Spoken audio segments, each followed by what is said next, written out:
And so it's just a wonderful honor to be able to stand up here with the two of you in honor of Pat tonight. One of the things that Pat has been fond of saying to me is, remember when we used to work together? Which seems like a normal thing to say to me since I've now been out of the congregation for 4 years, except that she actually started saying this to me while I was still here working with her. I would come into her office on Tuesday or Wednesday and she'd say, remember when we used to work together? And I think the first time I heard it, I wondered, is there something wrong? Is my job in trouble? I mean, it was sort of a strange thing to say. And then the more I thought about it, it was this ritual of regrounding.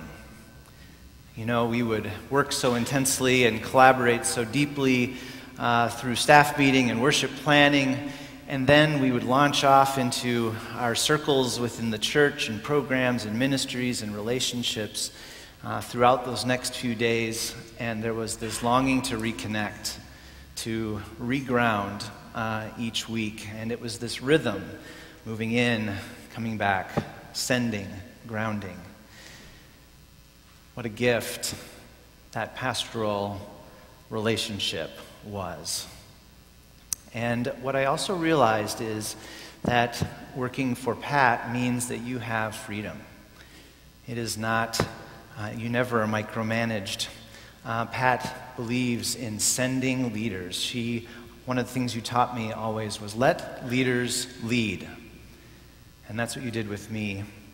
You called forth my gifts, you encouraged me, and then you got out of the way and let me do what I needed to do, welcoming back to reground and connect.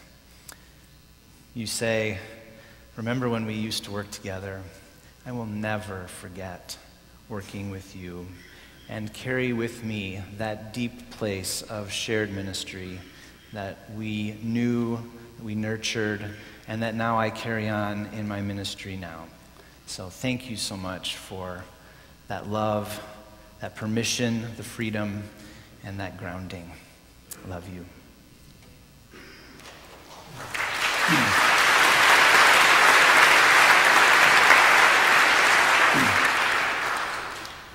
Perhaps Adam and I should have talked before about what we were going to say. But I have my own way of sharing what was so amazing about working with Pat and being on her staff. It was probably one of the most tremendous gifts in my life to be a minister serving this congregation under Pat's leadership. And so I'll share with you what I feel is one of the many qualities that I really appreciate. And so, Pat, I say to you that you have this amazing ability to set me and everyone who works with you to set us free to do the work that is needed to be done. And you set us free to do it with so much personal responsibility and so much personal authority. And yet, when you set us free to do that, you also are the most readily available person for the people that you work with, as a resource, as a place for fresh ideas, for nurturing, for caring, for pushback, and for challenge. And that kind of balancing act that you offer is something that we can only long for in any meaningful relationship that we have. And to experience that in a workplace is absolutely rare and beautiful. And I'm so grateful that I have had the opportunity to actually work in this place with you and have had that experience. And I actually treasure all the more now the nickname that I have, which everyone asks why it is Bird, but for me it symbolizes this, in the sense that you have always set me free, and yet you have always been a place where I can land and have my back in all ways. Thank you so much. Thank you.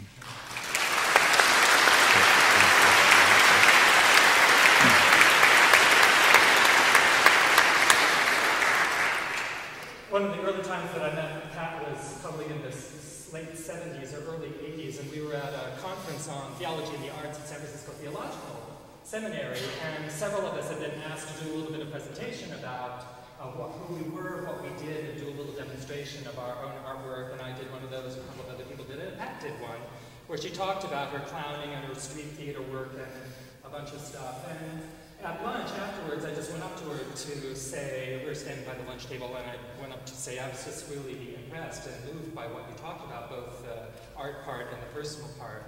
And she picked up a melon bowl from the table and dropped it down my sweatshirt. I mean, I should have known then that now she would have been my boss for 20 years. So there's really nothing that I can say about the relationship that Pat and I have had over all that time. And I think for the three of us, there's really only one way for us to fully express what Pat means to us.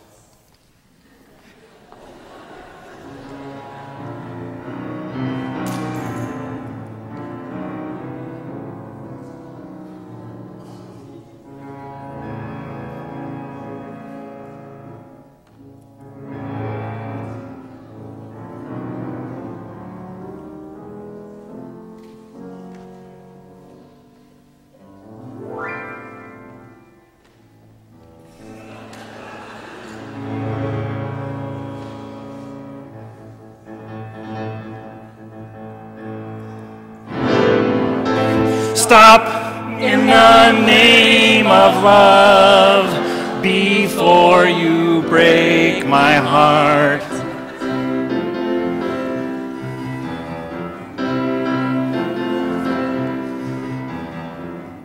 Pastor Pat, I know now that you must go. It's time you leave my door. As you walk down the street, is this the last time we will meet? But think before you run away. Remember this thing I say. Haven't I been good to you? Haven't I been good to you?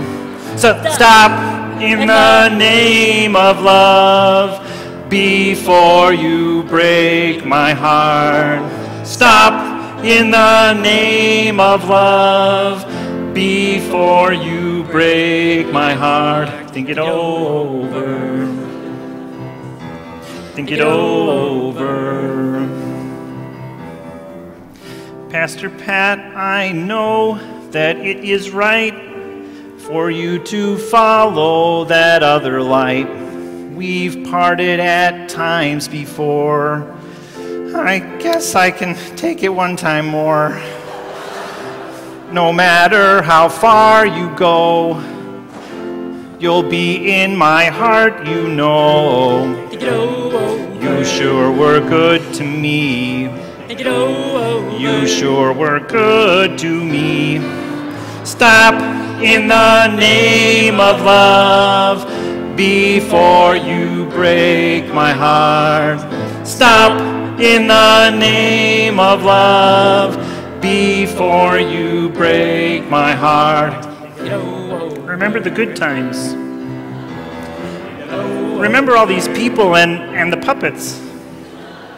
We worked hard, but you know we had fun. Aren't you glad all the meetings are done? Enjoy all those Sundays free. You and Sam sitting under a tree. Go in the name of love before you break my heart. Go in the name of love before you break my heart. Think it over. Sheesh. 30 years is a lot to think about. Hey, thanks for welcoming frogs to your church. We love you. Think it over. Think it over.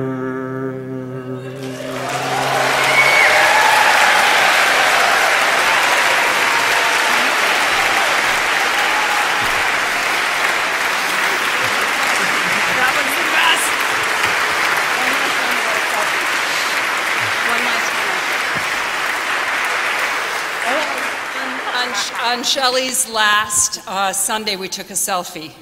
I think the four of us, at communion, I think the four of us deserve one more selfie with Kermit.